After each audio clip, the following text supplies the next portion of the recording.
Como no podía ser de otra manera, la producción correría a cargo de Universal Film AG, más conocida como la UFA.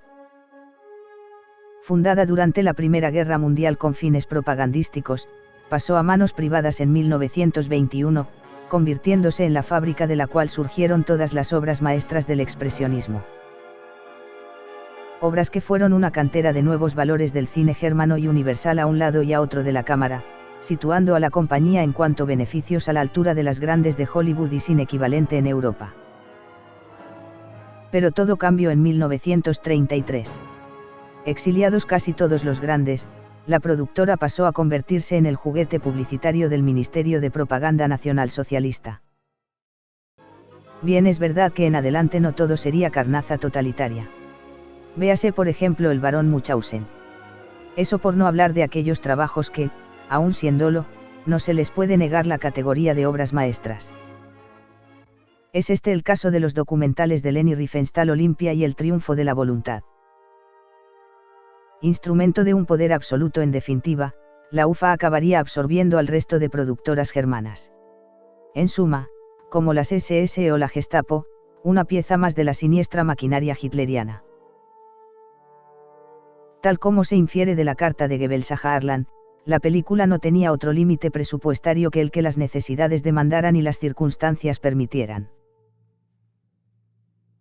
Aunque no apareciera en los créditos, el Propaganda Minister se arrogó el papel de productor ejecutivo, algo que ya había sucedido en 1932 con el documental con fines electorales Die Führer, todavía con el partido de la Cruz Gamada extramuros del gobierno.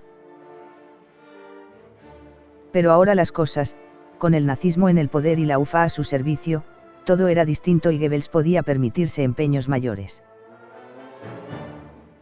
Un empeño que no era otro que hacer de Kohlberg la réplica germana a lo que el viento se llevó, ejerciendo él mismo no solo un papel de mecenazgo, sino también creativo, al estilo de David O. Selznick con la cinta estadounidense. De hecho, colaboraría con Harlan en la elaboración del guión, si es que es aplicable el término colaborar a alguien tan embriagado de autoridad. Un guión en el que algunos ven la mano de Thea von Harbou, a la sazón esposa y colaboradora de Fritz Lang en las cintas más célebres de su etapa alemana, desde Metrópolis a El vampiro de Düsseldorf pasando por la saga Mabuse. Cintas que, de un modo u otro, advertían de los peligros que se cernían sobre el mundo y sobre Alemania en concreto. No obstante, cuando esos peligros cobraron cuerpo institucional, tomaron caminos distintos, Lang el del exilio, y Harbou el mismo de Herbert George. O sea, el camino B. Dejando la duda sobre la participación o no de von Harbou, añadamos como padres de la criatura dos nombres más, el de Wolfgang Liebeiner y el de Alfred Braun.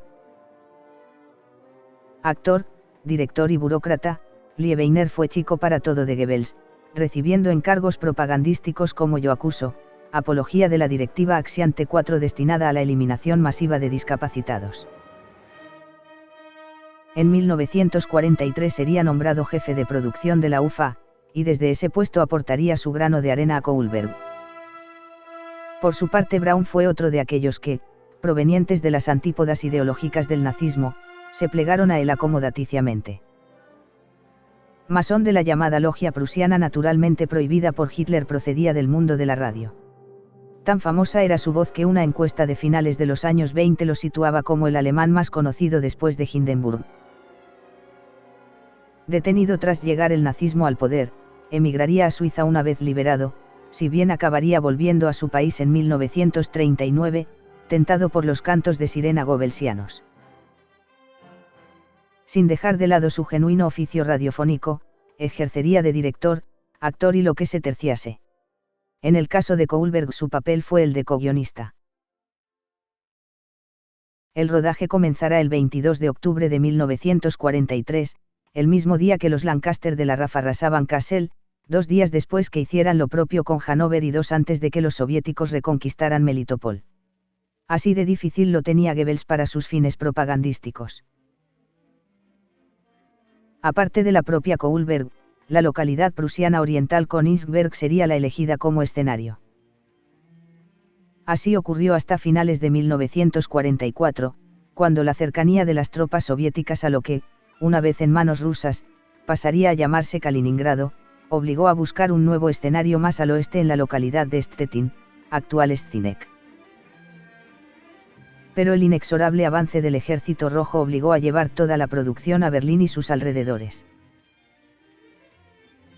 De este modo el resto de exteriores se rodarían en la ciudad del Spree y en la cercana Seeburg, a su vez próxima a Babelsberg, donde la UFA tenía y sigue teniendo sus estudios centrales, pues la compañía continúa existiendo con las mismas siglas. Y esto a su vez a tiro de piedra de Vanenweder, un islote en medio del río Havel donde el Propagandaminister tenía su residencia. Todo en un pañuelo. Y es que el Reich menguaba día tras día. La película sería rodada en Agfacolor, sistema creado por la empresa fotográfica del mismo nombre a comienzos de los años 30. Aunque no sería aplicada al cine hasta 1939. En realidad fue la fascinación por el Technicolor estadounidense, que llegó a su cenit con la versión filmada de la epopeya de Margaret Mitchell, lo que impulsó su empleo. Sería esta la 13ª película en color rodada en Alemania. Sobre la cantidad de tropas y medios retirados del frente para ejercer de extra se ha escrito mucho y se ha demostrado poco. Se llegó a hablar de 187.000 soldados reconducidos de los campos de batalla a los platós, una cifra cuya desmesura se entiende mejor si tenemos en cuenta los efectivos que participaron, por ejemplo, en Stalingrado.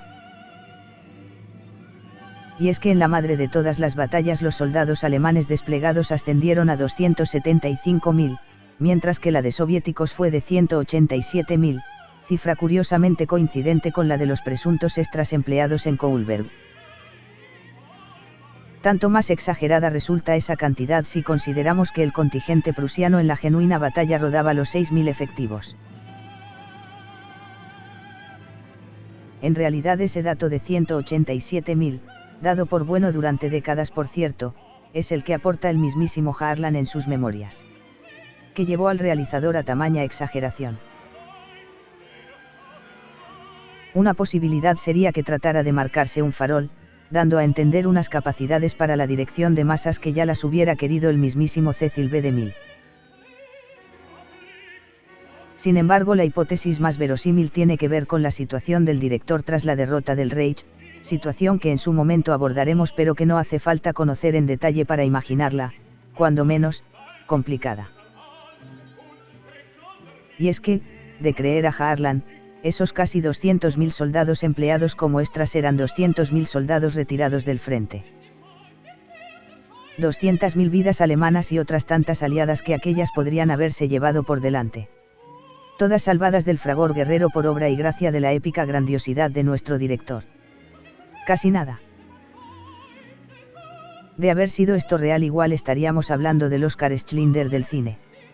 Pero lo cierto es que, considerando su obra anterior, los paralelismos habría que encontrarlos más bien con otros personajes de la cinta de Spielberg. Sirva como anécdota el que, de haber sido cierta esa cantidad, que en ningún modo lo fue, estaríamos hablando de la segunda película con más extras de la historia, que no de la primera. Un honor este que corresponde al Gandhi de Sir Richard Attenborough, que llegó a contar con la friolera de 500.000 de figurantes. Lo estimado es que el contingente de figurantes empleado en la película oscilase entre los 15.000 y los 20.000, que tampoco es poca cosa. No en vano una cantidad parecida empleó Peter Jackson en El Señor de los Anillos, si bien en este caso la tecnología informática permitió multiplicarlos por 10. Aparte, y para mayor desmerecimiento de Harlan, no solo hablamos de soldados sino también de civiles. Civiles voluntarios a los que se les pagaba de promedio 5 Reichsmarks al día. Y civiles no tan voluntarios. Desde delincuentes de poca monta hasta sospechosos de desafección hacia el régimen. Naturalmente la retribución a estos últimos no fue otra que conservar la vida. De momento. Al contingente humano se sumaron alrededor de 6.000 caballos, igualmente traídos del frente en su gran mayoría. En cuanto al esfuerzo material, baste decir que para permitir el rodaje de escenas con nieve en verano se llevaron 100 vagones de ferrocarril llenos de sal desde Salinas cercanas a Hamburgo hasta el lugar del rodaje en Pomerania. Un esfuerzo cuanto menos dudoso puesto que, Por más que hablemos de una localidad a orillas del gélido Báltico, el asedio tuvo lugar durante los meses de primavera, con temperaturas bajas pero generalmente por encima de cero. A todo esto había que añadir los gastos materiales. Hablamos de toneladas de madera y cartón piedra para las casas, de alrededor de 10.000 uniformes y de un número similar de mosquetones, carabinas y otras armas de la época. Solo el gasto en pirotecnia para simular las explosiones ascendió a 400.000 Reichsmarks, una cantidad similar al precio de venta de alrededor de un centenar de Volkswagen Escarabajo. En el colmo del dispendio se llegó a desviar un río para recrear la propia inundación que sufrió la ciudad durante el sitio. Y sin olvidar que a toda la inversión humana y material hubo que sumarle un plus. Un plus que ni siquiera un necio como Goebbels pudo dejar de pasar por alto al hacer sus previsiones de gasto. El producido por los bombardeos aliados. Cada vez más frecuentes, cada vez más devastadores. Aún así nada detuvo el rodaje, y los cambios de localización ya reseñados se produjeron in extremis, con el enemigo ante las mismas narices y cuando ya no quedaba otro remedio. Tanto fue así que en ocasiones las detonaciones de la película se confundían con el estruendo de los cañonazos soviéticos. Con todo el balance de víctimas se redujo a 2 muertos y unos cuantos heridos. Todo para ese par de desdichados, pero nada en comparación con la catástrofe que estaba desarrollándose alrededor. La película comienza pasados 6 años de la batalla, en 1813 y en Breslau, actual Wrocław, donde el rey prusiano Federico Guillermo III había encontrado refugio tras la invasión francesa de Berlín. Anhelando una reacción popular similar a la de entonces, el monarca recuerda junto al general Gneisenau los heroicos momentos del asedio a Kolberg. Una elemental manera de dar pie al flashback que será el resto de la película. Retrocedemos así a 1806, un año antes de los hechos. La abdicación, a instancia de Napoleón, de Francisco II como emperador del Sacro Imperio y a la postre la disolución de esta entidad política son presentadas como una puñalada al orgullo alemán de la que no todo el mundo es consciente. Si lo es, naturalmente, el burgomaestre Nettelbeck, firme partidario de la resistencia frente al invasor francés. Así se lo hace saber entre otros al joven estudiante Klaus Werner durante una discusión tabernaria. Werner se muestra escéptico, no así su padre, a quien posteriormente acude a ver Nettelbeck. Las victorias napoleónicas de Jena y Auerstedt hacen pensar que el turno de Kolberg está próximo. De este último campo de batalla llega, derrotado, el menor de los Werner, Friedrich, junto a un von Schiller herido. Mientras, Nettelbeck continúa con su particular Call of Duty entre sus conciudadanos. En este caso se las tiene con el más escéptico de todos amén del más incompetente, que no es otro que el denostado Lukadow. En su contrario, al heroico Chill la inoperancia y escasez de los medios defensivos de la ciudad le amargan su historia de amor con María Werner. Dicho y hecho, Chill comienza a reclutar voluntarios con el apoyo del alcalde, un Nettelbeck que la lía en el Consejo Ciudadano al oponerse a la rendición que les exigen los franceses. Lukadow, por su parte, continúa echando por tierra todos los esfuerzos de los partidarios de plantar cara al invasor. Tan tiesas se las tiene con Nettelbeck que éste le arroja un sable. Al ser inferior en rango, el edil es condenado al paredón, pero la presión ciudadana y la llegada de los franceses intervienen en favor de Nettelbeck, quien finalmente es indultado. Entretanto, la avanzadilla de la Gran Armée llega a casa de los Werner. Tras beberse hasta el agua del pilón, los galos asesinan al patriarca de la familia. Su hija María, quien logra salir milagrosamente con vida, es encargada por Nettelbeck para llevar una misiva a la reina Luisa, una misiva en la que se solicita el reemplazo de Lukadow. La soberana accede y sustituye a Lukadow por Gneisenau. No obstante, el primero sigue haciendo méritos para ser considerado el malo oficial de esta historia, desprestigiando al segundo ante las autoridades ciudadanas. Finalmente Nettelbeck y sus cogobernantes descubren la maniobra de Lukadow en el momento preciso, con los franceses a las puertas de la ciudad. Empieza el combate.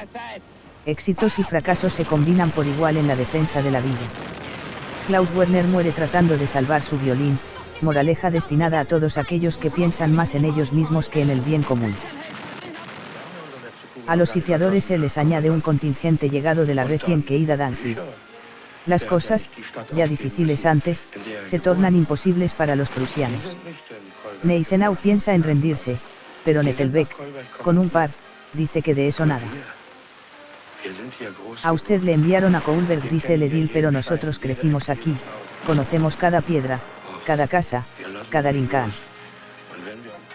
Lo que ignora el aguerrido alcalde y todos los que están por la labor de resistir hasta el final y más allá, es que las negociaciones de paz ya estaban en marcha. Algo que también parecía ignorar el comandante francés, el cual, impulsado por la promesa de Bonaparte de otorgar un título nobiliario al conquistador de la ciudad, ordena el asalto de la misma desde el lado sur. Un lado sur deliberadamente inundado por los defensores para crear un baluarte líquido frente a los atacantes.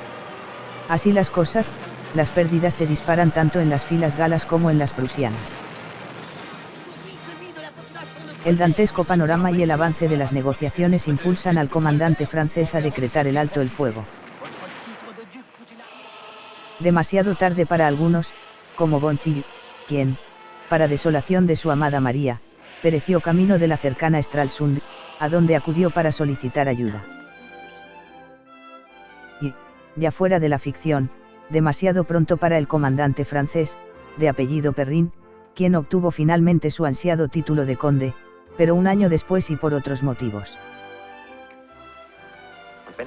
Fin del flashback. Gneisenau vuelve a emplear el recuerdo de lo ocurrido 6 años antes para animar al monarca a echarse al monte.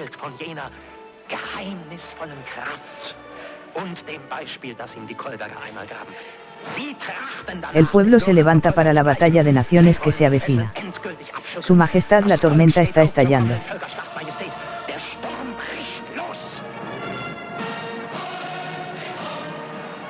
Como al principio, miles de personas deambulan por las calles de Wrocław y cantan ferozmente, la gente se está levantando. Efectivamente, Federico Guillermo uniría sus fuerzas a las de otros países europeos contra Napoleón, entre ellos España, dando lugar a la llamada Guerra de la Sexta Coalición. Un conflicto que tuvo su momento decisivo en la Batalla de Leipzig o de las Naciones, expresión esta, pues, no empleada por casualidad por Gneisenau. Batalla esta que acabaría con el poder napoleónico en Europa y que se saldaría con el corso exiliado en Elba, de donde escaparía poco después. Pero esa es otra historia.